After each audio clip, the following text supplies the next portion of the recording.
Okay, so this is an officer's manual, and I went over this in another one of my videos, but I wanted to shorten these videos down and attack each of these portions of the book subject by subject and talk more extensively about what these portions mean.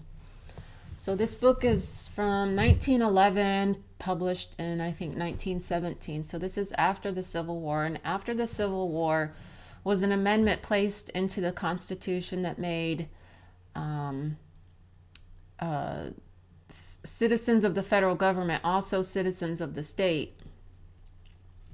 There's a lot of wordplay used in state, the word state and the meaning of state, because you have independent states and dependent states. But I've explained that in some other videos, and I'll continue to explain that in my future videos. But right now, let's talk about the use of the Army in aid of the civil power. Okay, so the civil power would be upon the civilians. Okay, so while any citizen as such, and this includes military persons, may seek to quell a disturbance or a riot and assist in preserving the peace or in the arrest of one committing a crime in their presence, no officer or soldier in his military capacity may do so excepting on a military reservation or where the officer or where the offenders are military persons, otherwise provided as in the Army regulation. So what that means is that a military person can make arrests on the federal lands, which are the military posts, also called islands or enclaves, also called military reservations, post base, installment. Okay, so different things. It's called different things, but they're basically the federal lands. And they have military people on them, and you can tell an Army post or a Navy post because they have a fence around it. So if you're a civilian and you go on post, sometimes they have events on post. They have air shows, they have firework displays, different things. They have different things on post. They allow civilians to come onto the post and enjoy as sort of a morale welfare kind of thing, bringing the communities together. But if you are a civilian and you're not normally on a military post, and you go on a military post for an event and you commit a crime while there, then you can be arrested by the military. If you're a military person and you're off post and you commit a crime, then the military may come off post and arrest you and take you to on post to stand for your military tribunal or court martial. But the military person in his military capacity cannot come off post and arrest someone who's committed a crime off post who's not in the military. So civilians are not in the military. So civilians who are not in the military and not on a military post who commit a crime cannot be arrested by a military person. If they can't be arrested by a military person, then they certainly cannot be arrested by a civilian employee of the government, because civilian employees have no power at all. They're not commissioned officers. They're not given any extra powers, but the military is given extra powers because the military fights wars. So during war, they're given the right to kill people, but only because they're fighting against people who are attacking them. So they're given the right to kill, and they don't go to prison for that. It's not murder.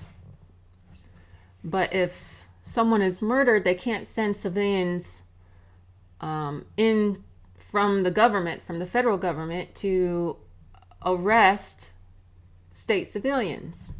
Okay, so the what I'm trying to get at here is that the federal employees, the FBI, the CIA, the FDA, the CDC, they have no power on or off federal lands. They have no power not to make arrests. So the military cannot come and confiscate your property, whatever that is, your guns, your metals, anything. And the federal civilian employees cannot come to your home and make arrest or confiscate your property unless you have committed a crime on federal land.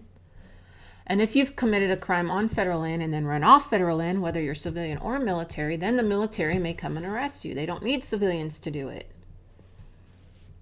Or they can simply, if there's a contract between the state and the federal government, they can ask the state to arrest you and bring you on and drop you off at the military post, where then you'll be arrested by the military. Okay, then it's a federal crime. So if a civilian commits a crime on federal lands, or a military commits a crime on federal lands and then runs off federal lands into the state, the military can arrest, or the sheriff can arrest and bring you back to the military post. It kind of depends on what rights the states reserved when they joined the Union.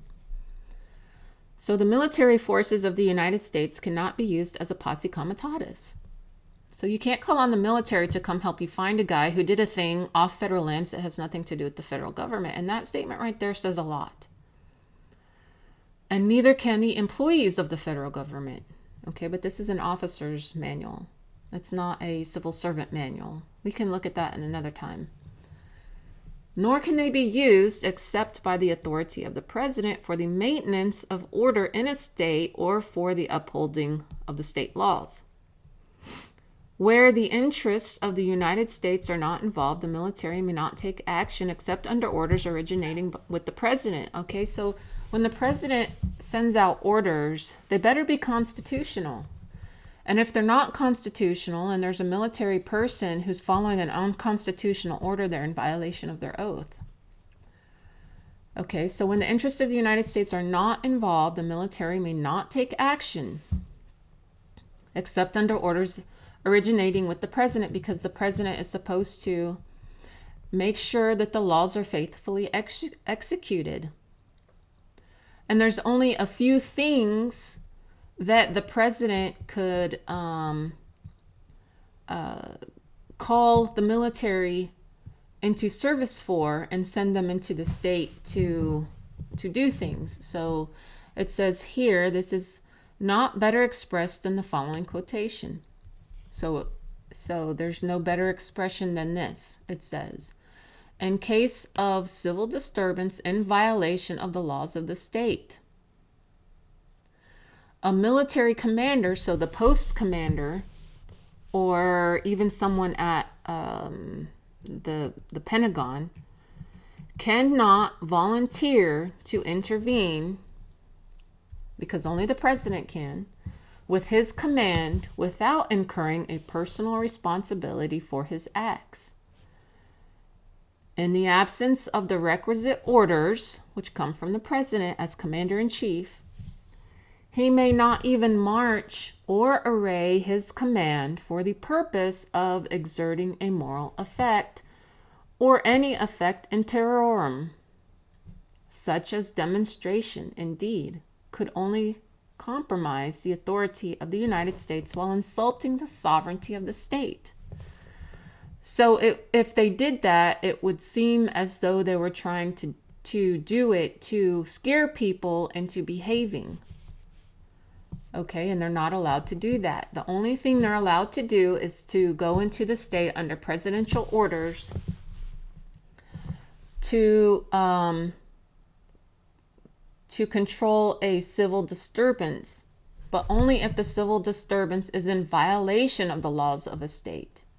So the state can use the military through the president to keep the laws of the state, because the state has sovereignty. The state is supposed to ask the president to do it, right?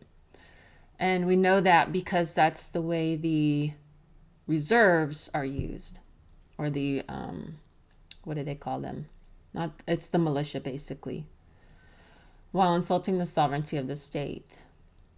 Now, things are a lot different now because we have a military instrumentality that uses contracts outside of the Constitution to pay police officers inside the state. And so these police officers, even though they have a oath to uphold and defend the Constitution, are they being used in a constitutional capacity, or are they being used in a contractual capacity? Because oftentimes the police are used to enforce private contracts.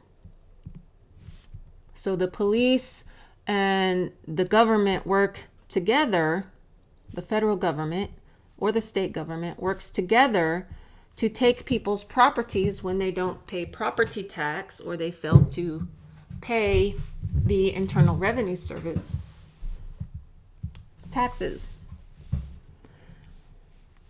And the reason why they do that is because taxes are paid by private contract. The W-4, I believe it's a W-4, right? Or W-2, whichever one it is a private contract. It doesn't have a law citation on it. It only has a title cited on it.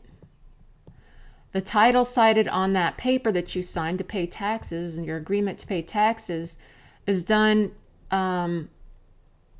without the ideas of federalism, which is defined in Executive Order 13132. So the police in the state are often used as a long arm to gain control of people and scare people into contracting with the federal government. And I wasn't able to watch it very closely because I was busy looking for some things around here to make this video. But Ron Paul said that today, and today is the 1st of April, 2022. On his video today, he said that people need to stop being afraid of telling the government no. Okay. I tried to tell the government no once, and they charged me a whole lot of money. And it's been paid now, but I had gone through the courts and tried to get a redress for my grievance, and they said basically, fuck you. Kept the money, and I haven't been able to get it back. So it's going to take a lot of people. It can't just be one person. But when we move to gold and silver, or we try to exert our independence and freedom from the federal government, a lot of people have stated that they're afraid that the federal government's then going to come in and take your property. There wasn't anything that stopped Lincoln from doing it. That's exactly what he did during the Civil War. He used the commanders to go off post, and he was not using it. He was not using the military to keep the laws of the state or the United States. He was using the military for his own agenda, to push his own agenda. And his agenda was the same agenda as the progressives and the railroads, which was to make you believe as a private person that you are under the authority of the federal government. And if you didn't accept it willingly, such as what the northern states did, then he was going to force it upon you. And that's what he did in the South. There's so much information out there that proves Lincoln did not give a 2 cents for the slaves. He just didn't. He didn't care about the slaves. He let the military go in and rape the black women in the South. He allowed that to happen. It happened under his watch, and he did nothing about it. And then after he killed all the men and the boys of the age of 16 and over, he went in and killed every single animal, destroyed their homes, destroyed their cities, and then put them on railroad cars and sent them up north. Basically, so he could hand the southern land over to the railroads. And this was probably a lot of it orchestrated by Rockefeller. That's my personal opinion, just because of the nature of who Rockefeller was and his connections with the people in government. I don't have any hard evidence for it, but sometimes things make so much sense you just can't deny that it's possibly or probably true.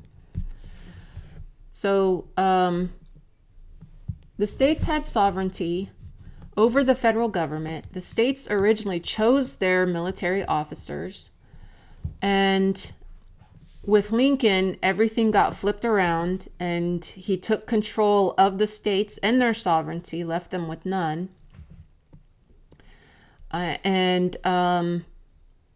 This is how the idea that everyone is under the federal government and must comply with federal laws came into fruition.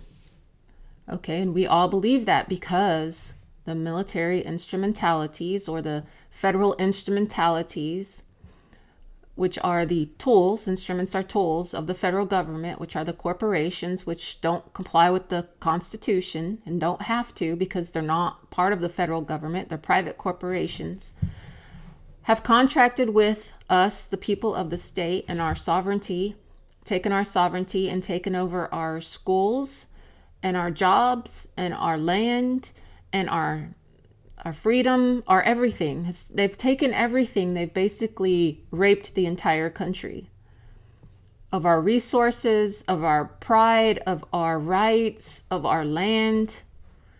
They've just taken it all. And they've done it by forcing us into these contracts to pay taxes, have them control. It's basically forced society. You're forced into a society, into a social system. I want to show you real quick the beginning of this book because trying to get it to scroll up, because sometimes people like to go and read things for themselves, and I highly encourage that. Never take someone else's opinion as fact. Even though I've showed you here, that's fine. Officer's Manual by Major James A. Moss, 24th U.S. Infantry, 5th edition, reprised and enlarged, printed April 1917. And here we see it was copyrighted 1911. You can find this book online. I find most of my stuff online. I rarely ever have to scan it, if ever. Okay, so there's a lot in this book, including impost and excise. The impost are the tax on the private property that the military persons bring on federal lands. The excise is a tax on the private property the military takes off federal lands. Taxes are the money that the military pays when they receive compensation for their services from the federal government. And they can receive that in the form of military script, which is paper money, but the paper money has to be backed by gold and silver, and that's in the Constitution. So it's not that they're not following the Constitution, it's just that they're getting people to contract with them to not follow the Constitution through their instrumentalities. Now, I know most people who are listening to me on this channel probably already know this, but I want to give you some insight and resources so that you can go out and you can talk about this to your friends and family or even strangers. And then you can see it clearly in your mind how things are supposed to be and how things are not supposed to be. Now, I said they can't confiscate property and such, but we know that if they're bigger and badder and meaner than us, then there's really not a way we can stop them. If the military doesn't want to follow the Constitution, then, if they don't care about their oath, then there's not a whole lot you can do about it. They have a lot of weapons, except for maybe hope that your sons and daughters who've enlisted into the military or become commissioned officers, that they'll think about freedom and sovereignty and liberty and what they're really doing there, and that maybe they will have the courage to say no to the government when the government asks them to do something that's outside of the Constitution. I showed you in a book recently by Bret Baier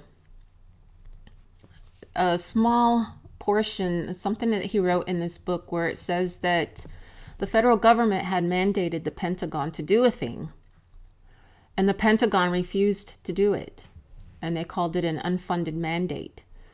So if the federal government doesn't pay the military to do it, they can say no because it's an unfunded mandate. But also the military needs to tell the federal government no when the thing is done outside the Constitution.